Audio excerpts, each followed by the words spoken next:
All right, everyone, we are live with Stream of Consciousness with Dan. I'm joined today by Al Beckham of Nordic Creamery in Westby, Wisconsin, a licensed cheesemaker and butter maker carrying on more than 100 years of family tradition. His cheeses and butters have earned gold and silver medals at the American Cheese Society, the U.S. Cheesemakers Association, and the World Cheese Awards. We're talking process, farm life, and the craft behind great cheese, butter, and all things Wisconsin. So let's slice into my conversation with Al Beckham. How are you doing today, Al? Good. Very good. Good. Well, I'm doing extremely well myself. So excited to talk to you and learn about, what makes you guys so special. But before we get into the cheese making, I kind of want to go back to the very beginning, uh, just to how you got this farm in the first place. Like we talked about, it's been around since 1917. So just touch a little bit about the history. So the farm has been in my wife's family for over 100 years. We, my wife and I actually met in a different dairy plant um, almost 30 years ago. Um, we both worked there. We started dating, got married, had kids. Uh, both actually left that plant, and my wife has got more of a medical background and went more into that business, and I went to another plant and ran that for a while, and we kind of thought, it'd be nice to. We built a brand new house on the family farm here, and we thought, it'd be kind of nice to build something that our children, we have five boys and one girl, Oh, uh, wow. yeah, something that they would maybe look at taking over from us at some point in time, and we could kind of go into retirement and help them with the next chapter of dairy.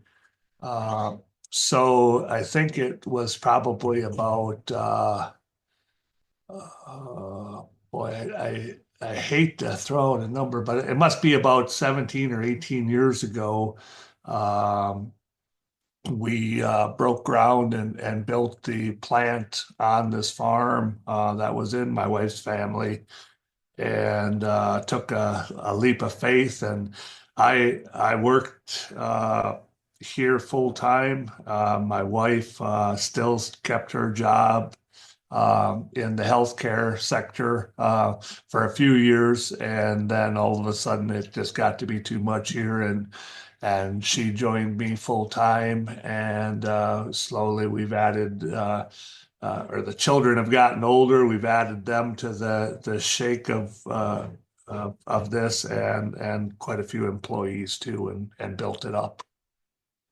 Well, that's great. So I wanted to kind of talk about the region where you're at because I had a conversation with Luke Zom. Are you familiar with Luke? Yep, right down the road from us. Great Yep. restaurant. And he just talks about how that region is just so rich in nutrients and soil. And do you think that plays a big part in why your cheese and butter is so good? So yeah, we are in the driftless region of Wisconsin here. We have a lot of smaller farms. Our land is very hilly with some pretty good valleys in it and some ridges and stuff like that. So we don't have the capability in this area to have larger farms of several thousand cows or what have you, just because there's just not enough nice land to be able to farm in a bigger style. So we still have a lot of smaller farms here, and the ground and the earth around us is just crazy rich with nutrients and stuff, and we just believe that our products really gain a lot of taste from this area. Yeah, well, that's awesome. Like I said, my conversation with him kind of sparked this whole thing, so that's really neat to hear. And my uncle actually worked on a farm out in Cazenovia, not too far away. Okay. And yeah, it's just a gorgeous area of the state. Um, I love it very much. So when we kind of talk about your childhood, did you always see yourself as a cheesemaker, or did you have any other aspirations? Or yeah, just kind of talk about your childhood a little bit if you don't mind. So I'm actually a first generation cheesemaker. My wife, the farm here was a dairy farm, and she grew up kind of in that. I did not. I grew up actually my first few years of life. I grew up in town as kind of a small town of Westby, but still a city kid. 2,000 people. You know, we thought we were city kids, but Yeah. uh, so I grew up in town. My parents moved out into the country when I was a young teenager, and I kind of got a taste for farming there. Still, it wasn't in the dairy, uh, but I got a taste for farming. I went and worked with some of my aunts and uncles on their dairy farms, and got kind of interested in it a little bit, but not real crazy. When I was a young adult, I was working construction actually, Okay. and we I got laid off in the fall, which is kind of normal for the upper Midwest here. There's not a lot of houses and stuff being built in the wintertime, and I got laid off and was looking. I guess maybe wasn't smart enough to go after unemployment, or maybe it wasn't as easy to get. But I was looking for a job to get me through the winter, and a friend of mine told me that the local dairy was hiring, and I thought, well, you know, that wouldn't be so bad. Go in there and work inside for the winter, and then when the weather got nice in the spring, I'd go back into construction. Well, that was probably 35 years ago. I never went back to construction. I've been in the dairy business ever since. Oh, that's really cool. Well, I think I'd much rather work in a dairy than work in construction too. So, Well, it does have its days though too. So it's oh, I was just gonna say I'd probably weigh like 500 pounds if I worked at a dairy. So, yes. I oh gosh. I've tasted more cheese and butter in the last 35 years than I even dare to think about. I still enjoy it in my meals, but I've spent a lot of time of tasting it and making sure that the product that's going out the door is the best that we can do. I love that. I absolutely love that. So I want to just stick on kind of just small town Wisconsin and just Wisconsin in general. I'll ask the simple question that I like to ask everyone who I interview who lives in Wisconsin is just what being a Scotty means to you. Because I think we're a very special state. Everyone's proud of their state, but I'm super proud of it. So I just wanted to hear it from you what you think being a Scotty means. Well, I think it even living in different parts of the state, I think people have different opinions on what it feels like, you know, if you're in the Madison area or Milwaukee or something like that. But here in the Southwest corner of Wisconsin, we're down to earth. We have great family values in this area. We get really proud of everybody thinks they've got a strong work ethic, but most of us that grew up in this area, at least my age and older, have a a strong physical work ethic, not Hmm. just the mental part of it that most people use nowadays, but we have more of a stronger physical part of it, and it's humbling uh, to go out into the rest of the country or even the rest of the world and see how blessed we are to live in this area that we do live in, where Hmm. just like the glacier coming through, sometimes we're kind of untouched by other things in the world that aren't so nice, and we're kind of we're protected from it, and it's a great feeling. It's a great Yeah, I place to raise kids as well. yeah, I couldn't agree more. I've only lived in Wisconsin for, I think I was 5 when we moved to Kansas, but I consider myself Wisconsin through and through. It's a culture to me where, as you mentioned, we're very proud, but we're not arrogant. Um, I think we work hard for everything and you reap what you sow. So yeah, I really like that answer. And I wanted to touch on, um, speaking of, that pride, obviously you take pride in your cheese and you want to make the best cheese, not only in Wisconsin, but in the country. But I feel there's a very good kind of cheese culture in general that you're cheering for others, you're learning from others, you have good relationships with other creameries, and I just think that's really neat. So I don't know if you have an opinion on that or wanted to expand So on that. we if you travel anywhere in the United States and you talk about the people from the Midwest here, whether you go out on the East Coast or on the West Coast, they'll always say that the people in the Midwest are so honest, almost to the point of they can't believe how honest we are and how polite we are and stuff like that. And that is in our dairy industry as well. Not only are we honest people, and we're trying to make a living as well, but we're helping each other out.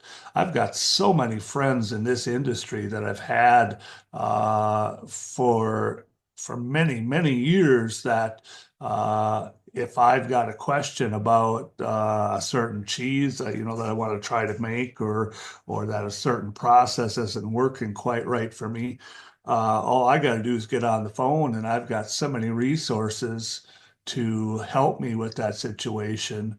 Or vice versa, I've got people that call me all the time, weekly. We're thinking about starting a dairy plant, or we're thinking about converting some of the milk from our farm into dairy products, and we've got your name from the Department of Ag, or we've got your name from the Wisconsin Cheesemakers Association, and we want to uh, pick your brain a little bit and see what you know and what you can help us with. And this has been going on. Like I said, I've been in this for over 35 years. This has been going on ever since I've been in it, and probably a lot longer than that. But it's a great industry to be in, and to really work with each other to put a product out there to people across the country that really do enjoy it and love Wisconsin cheese. Yeah, another great answer. And I really wanted to give you the floor right now to talk about what it means to actually be a licensed cheesemaker and butter maker, because not all states do that. And it is a very pretty strenuous process to get licensed. And I just wanted to kind of give you the floor to talk about that because it's not just a label, it shows a lot of hard work and a true craft.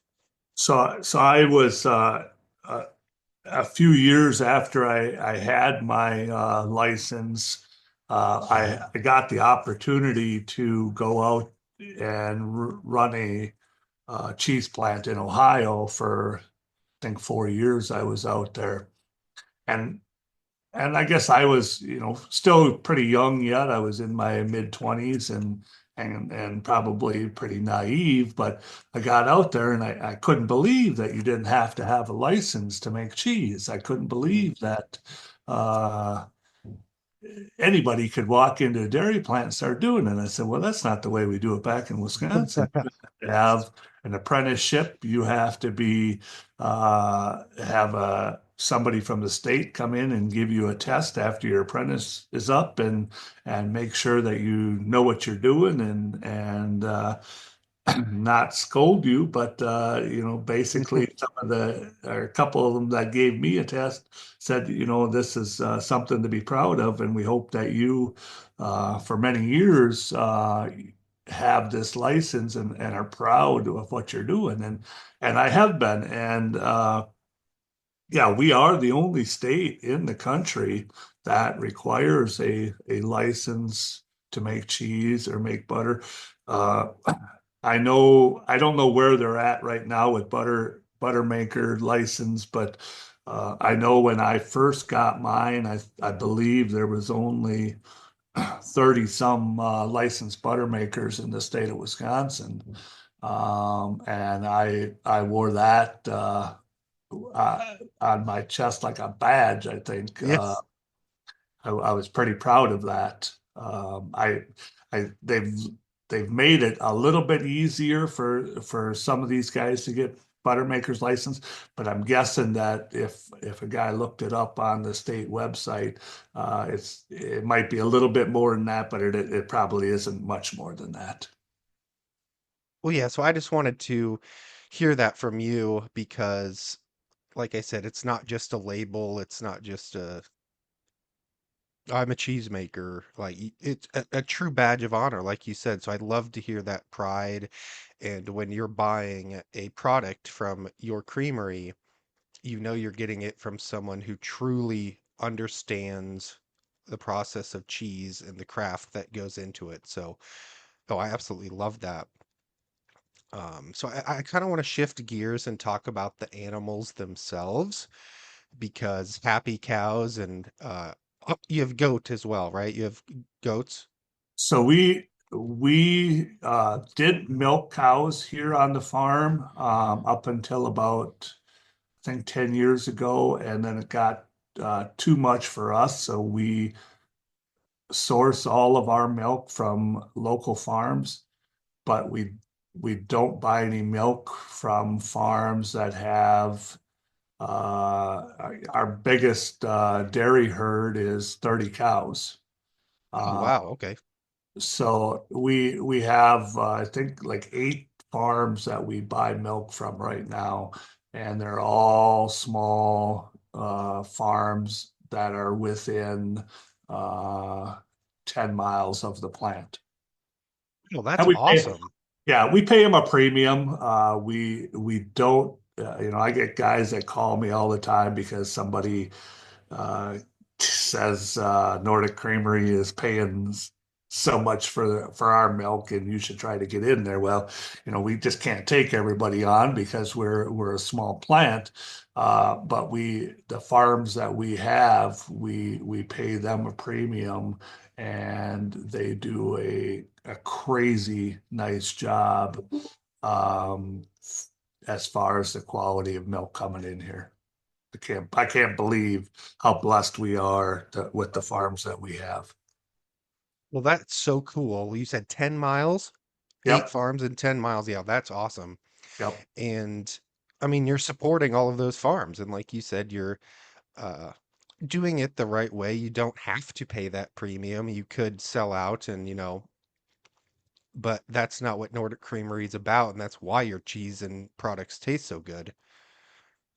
Well, we want to make a living for ourselves, but we know that the guys that are shipping in here and the dairy economy is so volatile and it's not very good right now. Uh, but but our farms and even the people that work in the plant with us, we've got 2 boys that work full time with us, and uh, and we have about a half a dozen other employees. And I would guess that most of them would say, hey, they're really fair on what they're paying us. And our farmers, I know, would say that we pay them more than they could get other places. And we realize that if we can do that, if we can pay maybe a little bit more than the next guy, that we can keep the best workers in here and we can have that quality milk coming in here that helps us put out a superior product. Completely agree. So we're gonna get into the nitty-gritty of cheese now, so you'll probably get a little excited. I just love asking this question because for a simpleton who just goes to the grocery store and buys, a block of cheese, they have no idea how it's made or what all goes into it. So I'm not asking for anything proprietary or secrets or anything like that, just the basics straight from the cow's mouth, so to speak. How do you make cheese? Well, for me, it's getting up early in the morning. I am an early riser. I get up this morning. It was 3 o'clock in the morning, and am lucky in some way that I can walk over to work from my house. It takes me about I'm guessing about a minute and a half to walk to work. Um, I come in here and I uh, have usually I'm pretty good at getting everything set up the day before. So when I come in, I can open a few valves and turn on a pump and start. I got everything set up to start running milk into my pasteurizer. Um, but it's taking milk that's come in the day before and we're running it into a pasteurizer, heating it up. And then from there, we're running it into a cheese vat. We're adding cheese culture to it. We use different cultures for different types of cheese. And we uh, run that it takes me about an hour to an hour and a half to run my milk for one vat of cheese. And then I start my process. I add my culture. I let that incubate for about an hour. I add my rennet. That's what thickens the milk up almost to like a jello state.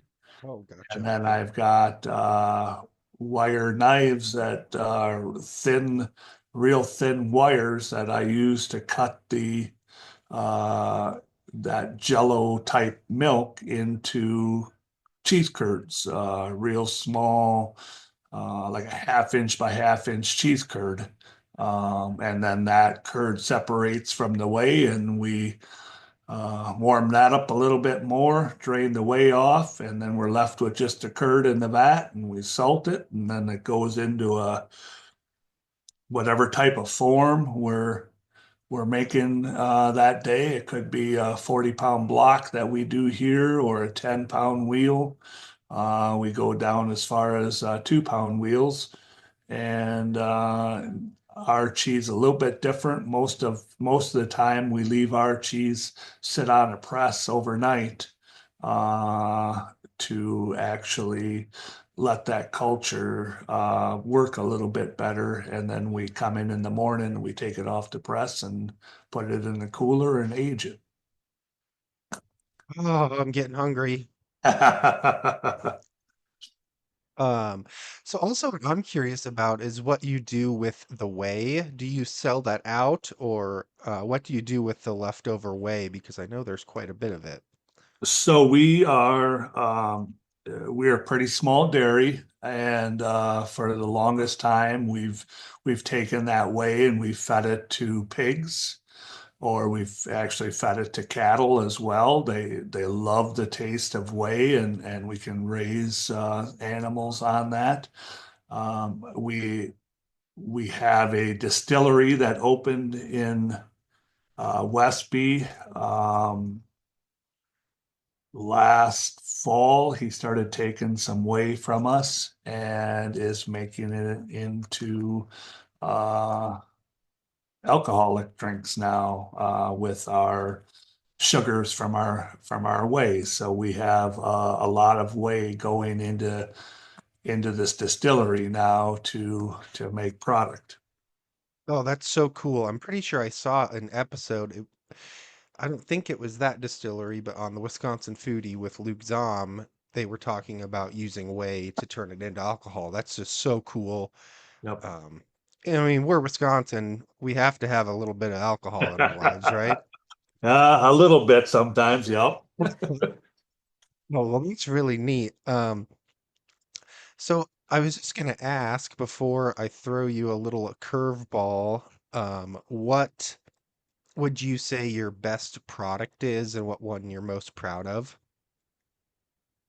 I get that question. Anybody that wants to take the time to find out about cheese making or butter making, and I've got that question so many times over the years, and it usually starts out the same way. It's like trying to say which one of your kids do you like the best.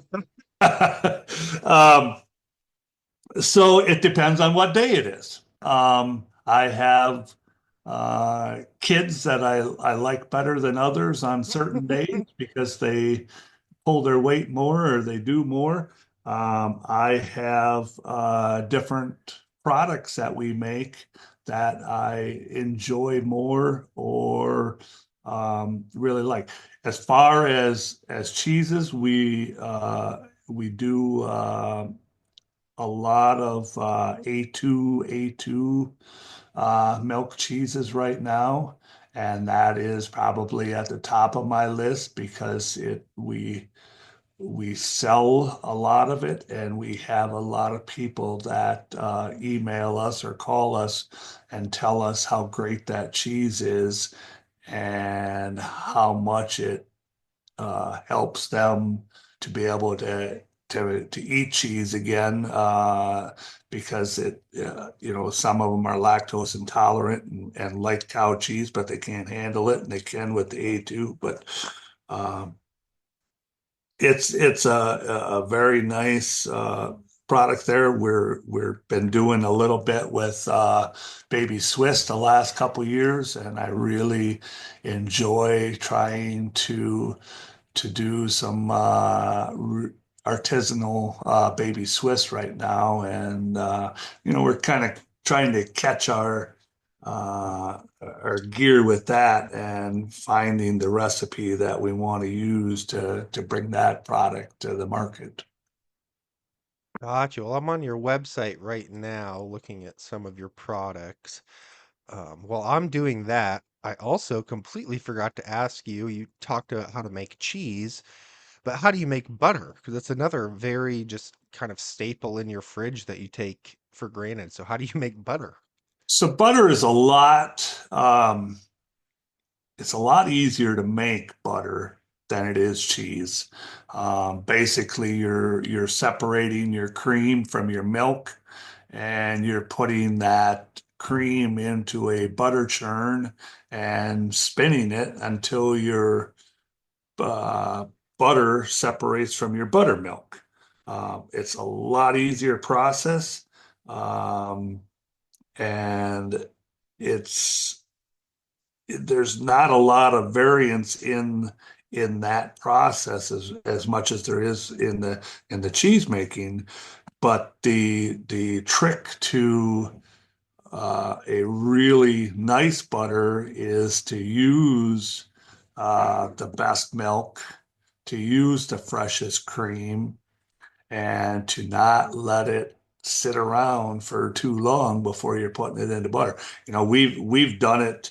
You know, we do in the summertime we do a our summer butter when the cows are out in pasture, so it's a grass-based butter, and you can really tell the difference in excuse me in the diet that the cows are on with that green grass. It really comes through in that butter, and we've gone to uh, when we first started doing that, we'd go to a farmer's market down in Chicago for, I guess we did that for many years, but we'd take coolers full of summer butter down there on Saturday morning, and we'd fly through it like there was no tomorrow. And I couldn't believe how well a really nice butter that you just couldn't find out there in the marketplace would just have people standing in line waiting to get it. It was just crazy. Well, that's so neat because, again, it's just like I said, it's one of those things you just get at the grocery store you don't think about. But we've been kind of eating some Kerrygold, which is a very good butter from Ireland, Yep. and so I'm tasting kind of in my mind what yours would taste like because it's about, the good grass and everything like that. So yeah, I can't wait to go online and buy some of that because that's going to be delicious. And it's just incredibly eye-opening, like you said, when you have an actual good butter where you can almost taste the grass. It's not just like a salty, oily butter. Like, Yeah, and we'd get in some kind of we'd get in some trouble for it because we make our it's a seasonal butter. We only make it when the cows are on pasture. Usually we figure um, mid-April or late April till around the 1st of October every year is when we make our summer butter. And it ends, we decide by taste how it ends. Um, and then we'll have people that'll call us up in November and say, well, I wanted some summer butter for our Thanksgiving. And it's not on your website. Well, we don't make it. Well, can't you put some of it away? I said, we don't do that. We make it when it's in season. We sell it when it's in season, and when it's done, we go to our harvest butter. It's a simple process, but there are people that do get upset about it. But well, it's called summer butter, so why do you want summer butter in November? I mean, yeah, yep. come on now. And there are people that love when our harvest butter starts in the fall, and it gets just a little bit different taste to it. And they're like, well, when are you going to make harvest butter? Well, probably in October. Well, I might send an order because I want that. Oh gosh. All right. Well, you ready for the curveball? Yep, go ahead. All right. So it's a really fun segment. You'll love it. It's just called the Mount Rushmore of cheese. So I'm not asking for the best cheeses in the world or a brand or just your top four cheeses, and we'll just kind of riff back and forth uh, and just talk about your favorite type of cheese. And I don't know if you want to go first or if you want me to go first. You go first. Okay. I'm gonna start very, very simple.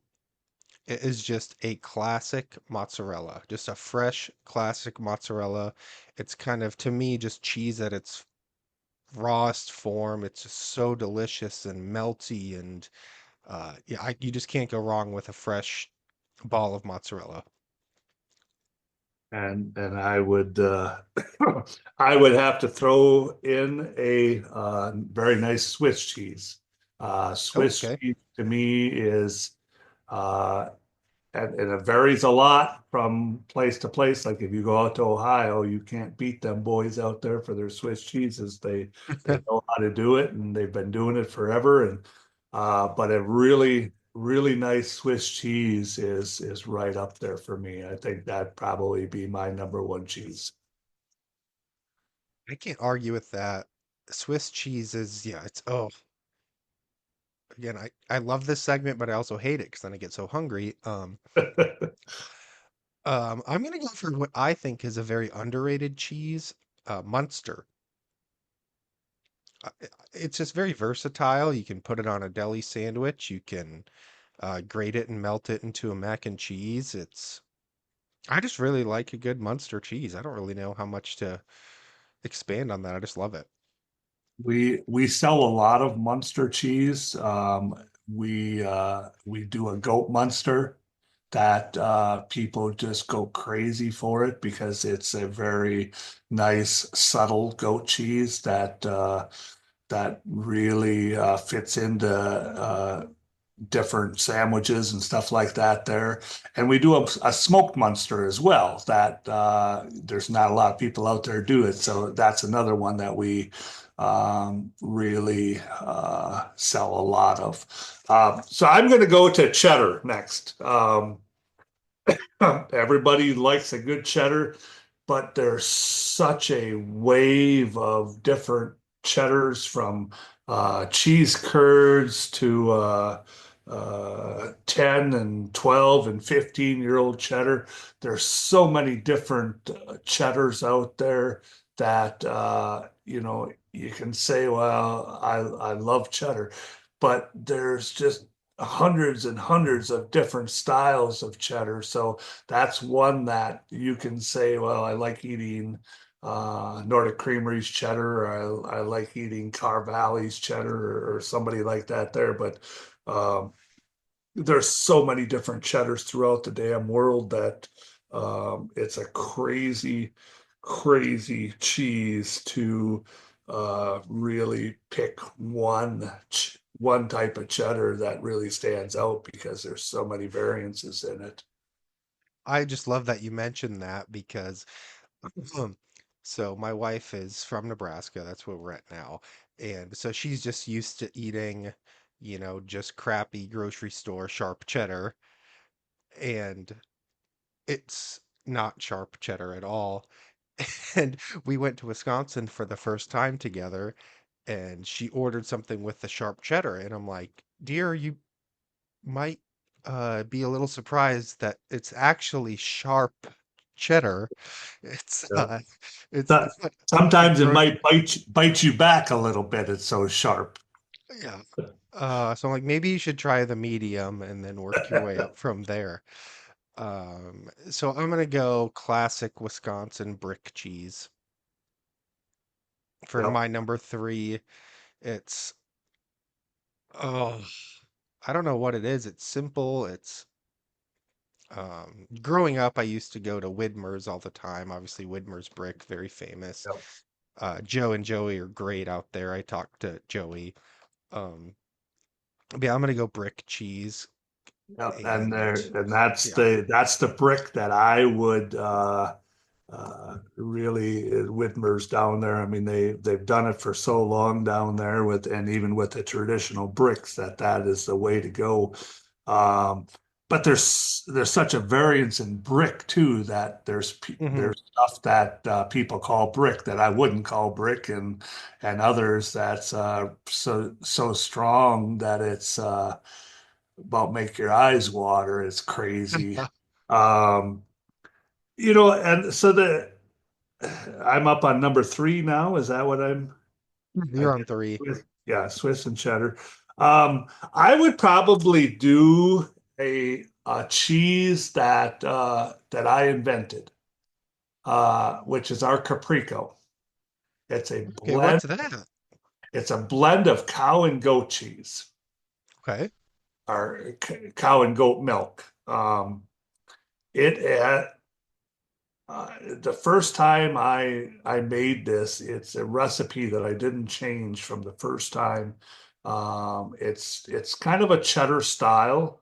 Uh, it starts out where and I don't know why it does it, but you can taste that cow milk in that cheese right away, and then it finishes off real subtly with the goat cheese.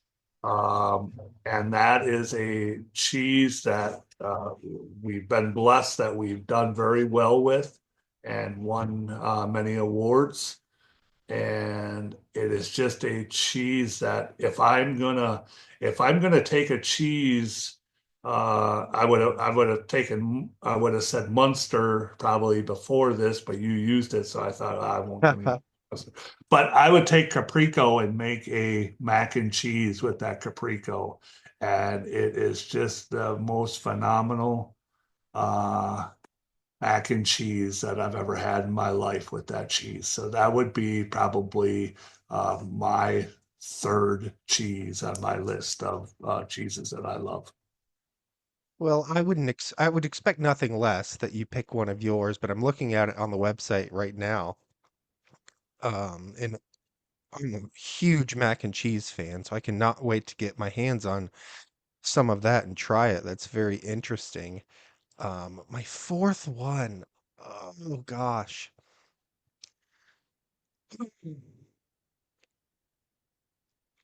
it's so hard.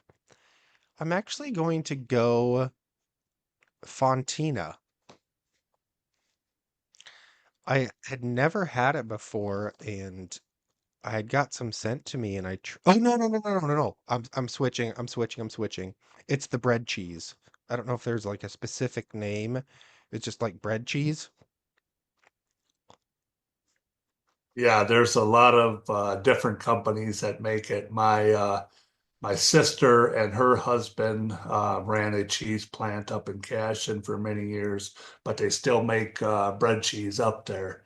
So the first time I was introduced to it, I thought it was phenomenal too. It is really kind of a buttery type cheese that is very versatile cheese. Um, my fourth and last cheese that I will go with is a smoked cheese. Don't Okay. care what type of cheese it is. If it's got a great smoke to it, I think it really enhances the flavor of whatever cheese you got, whether it's a cheddar, a Swiss. We do a smoked Munster and our own cheeses. We do smoked goat cheese, but we use a specific smokehouse down south of Madison that's been smoking cheese for me ever since we started. And I really truly believe you have to have the right type of smoke going into your cheese. But when you have it and you put it into, it doesn't matter what type of cheese it is. You know, I've had some great smoked blue cheese. Um, I've had just about every type of cheese you can think of smoked. And I think that it is phenomenal to do that to cheese, to smoke it and use that as a flavoring in cheese. Well, I think those are pretty uh two good Mount Rushmores, if you ask me.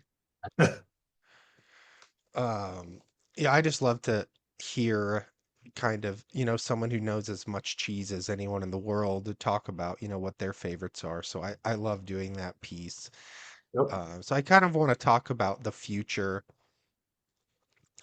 for Nordic Creamery. I know you said you had what, five sons and a daughter? I can't remember. Yep. We have Okay, five boys, five sons. one girl. Yep. So what does the future look like for Nordic Creamery? And yeah, I just kind of want to give you the floor to what you kind of are looking forward to in the future. You know, we like I said when we built this, we intended for one of our kids or all of them to jump into it and take it over and a couple of the older boys have gone on to different careers and are very successful in what they're doing. Um, I don't know what the final outcome will be for our plant. We're going to keep on as long as we're healthy. My wife and I. I'm 57. I guess I'll be 58 years old the end of this week. Um, I still think I'm relatively young.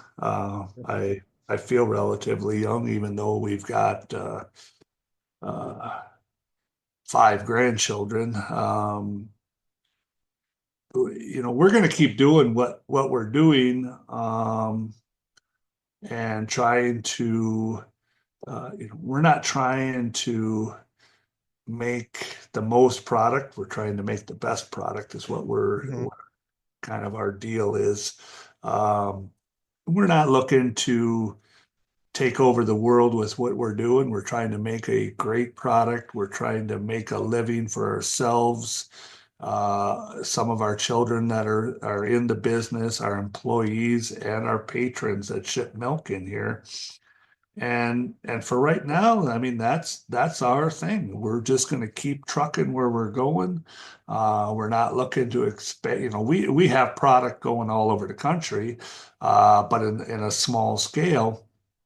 And we're not looking to get into a chain of Walmart stores or stores like that. There, we're just looking to move the amount of milk that we're bringing in from our farms that we have, and we try to command a premium price for it so that we can pay a premium price to our employees and to our patrons. And we're going to keep doing that as long as God will allow us to do what we're doing, and we're going to make the best product that we can.